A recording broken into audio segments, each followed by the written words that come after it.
In the tumultuous 16th century, France was a land torn asunder by religious strife. The Catholic Church, long the dominant force, and the Protestant Huguenots, a growing minority, clashed in a conflict that threatened to engulf the entire nation. King Henry IV, a man of pragmatism and ambition, ascended to the throne in 1589. He faced a daunting challenge: to unite a fractured kingdom and quell the fires of religious war. Henry IV, a Huguenot himself, sought a solution that would appease both sides. In 1598, he issued the Edict of Nantes, a groundbreaking decree that granted religious tolerance to Huguenots throughout France. The Edict of Nantes was a bold move, a beacon of hope in a time of darkness.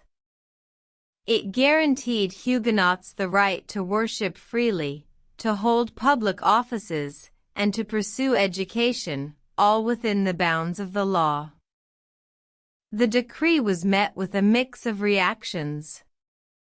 Many Catholics, still staunch in their beliefs, saw it as a betrayal. Yet, others recognized its potential to heal the wounds of the past and foster unity.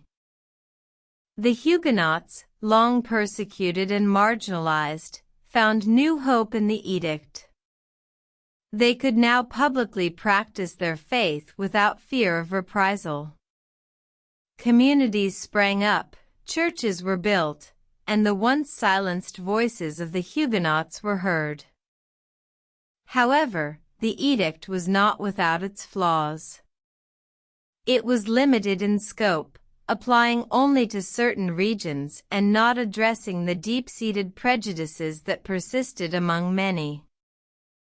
Despite these limitations, the Edict of Nantes marked a significant step forward in the history of religious tolerance. It demonstrated that it was possible for diverse faiths to coexist peacefully within a single nation, setting a precedent that would influence future leaders and shape the course of history.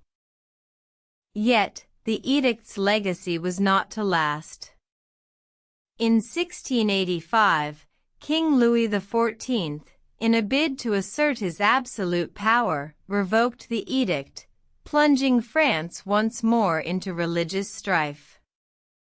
The story of the Edict of Nantes serves as a reminder of the fragile nature of tolerance and the enduring power of faith. The Edict of Nantes, a testament to the potential for religious coexistence, a beacon of hope in a time of darkness, and a cautionary tale of the delicate balance that must be maintained in a diverse and divided society.